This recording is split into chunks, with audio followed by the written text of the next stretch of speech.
Como a doença afeta a filosofia? Nietzsche tenta resolver uma questão há muito colocada na história da filosofia: a relação entre o corpo e a mente. E ele tenta fazer isso a partir do acontecimento da doença e da saúde. Eu sou Vinícius Siqueira e esse é um podcast do Colunas Tortas.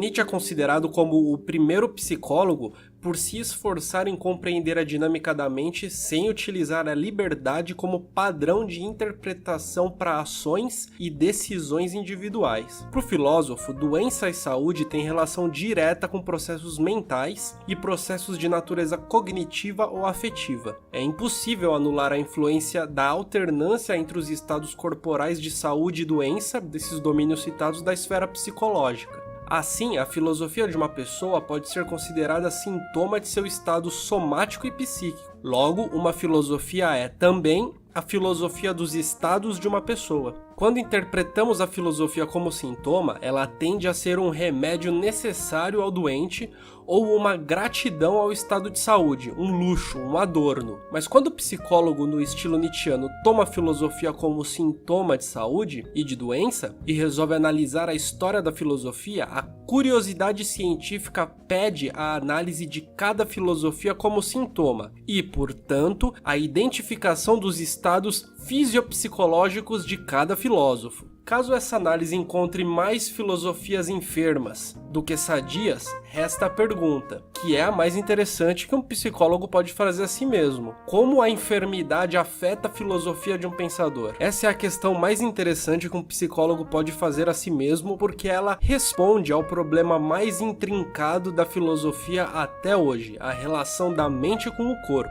E tudo isso na medida em que a doença afeta diretamente o corpo, seus regimes e suas energias.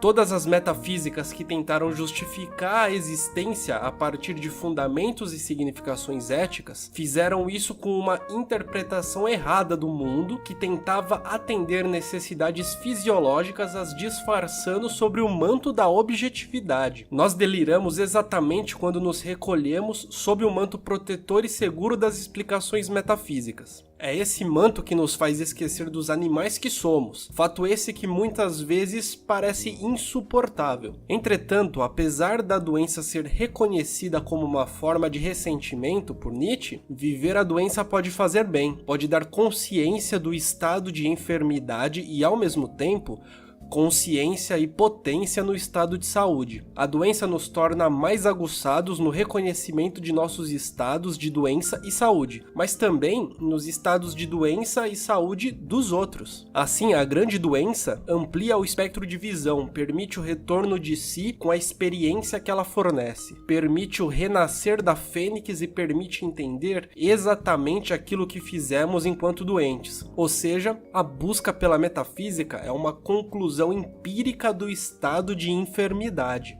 Mas a doença só pode ter esse efeito engrandecedor se não cair nos braços do ressentimento. E essa é uma das tarefas mais difíceis do doente, não ser levado pelo ressentimento. De certa forma, é uma tarefa hercúlea na medida em que, para Nietzsche, a própria doença é uma forma de ressentimento. A doença se transforma em fraqueza num sentido particular, quando é sequestrada pelo ressentimento. Ela desregula a memória, a percepção e a assimilação de lembranças negativas. Por isso, os doentes ressentidos não conseguem esquecer os males de suas vidas e prezam pela vingança. Existe aqui o risco do sofredor de tornar-se um ressentido para sempre, pois quanto mais ele sofre, mais anseia por se livrar do estímulo da dor, e para isso libera afetos vingativos. A sede de vingança parece curar, mas ela só aumenta a doença, na medida em que aumenta o ressentimento. A cura só seria obtida através do esquecimento. Para Nietzsche, há dois tipos de ressentimento, a gente precisa prestar atenção nisso. Como a doença é uma forma de ressentimento, é impossível não passar por ele enquanto se está enfermo. Então vão os dois tipos de ressentimentos. O primeiro tipo é o que suga a energia do doente, que o faz querer vingança a qualquer custo e piora a sua situação.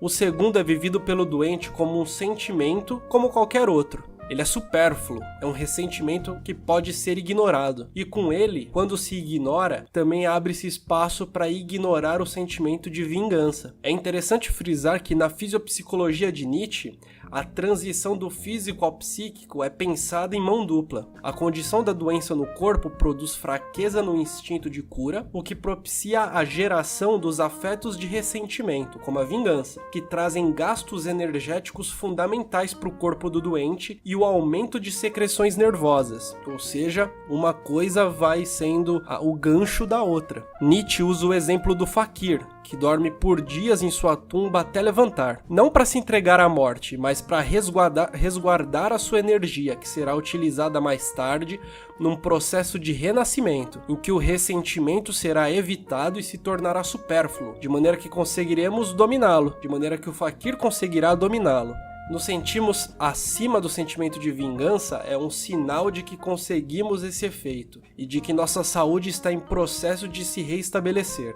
Nos sentirmos então em posição superior à vingança é um bom sinal. Isso nos mostra um dos elementos fundamentais da filosofia de Nietzsche. A inferência de diagnóstico é feita regressivamente, ou seja, o produto é sempre a expressão da verdadeira causa, que são os instintos, as volições, a potência. Então a sua análise vai da obra para o autor, do ato praticado ao agente que o praticou, do ideal a que se acredita a quem tem necessidade desse ideal. A filosofia, por exemplo, não é feita para entender o mundo, mas para acalmar a vontade ou expandi-la, ou expandir a potência. Tudo isso depende de uma fisiopsicologia específica de seu autor, que é analisada por um psicólogo aos moldes de Nietzsche. É isso, dê o gostei aqui embaixo, se inscreva no canal, é muito importante, e muito obrigado!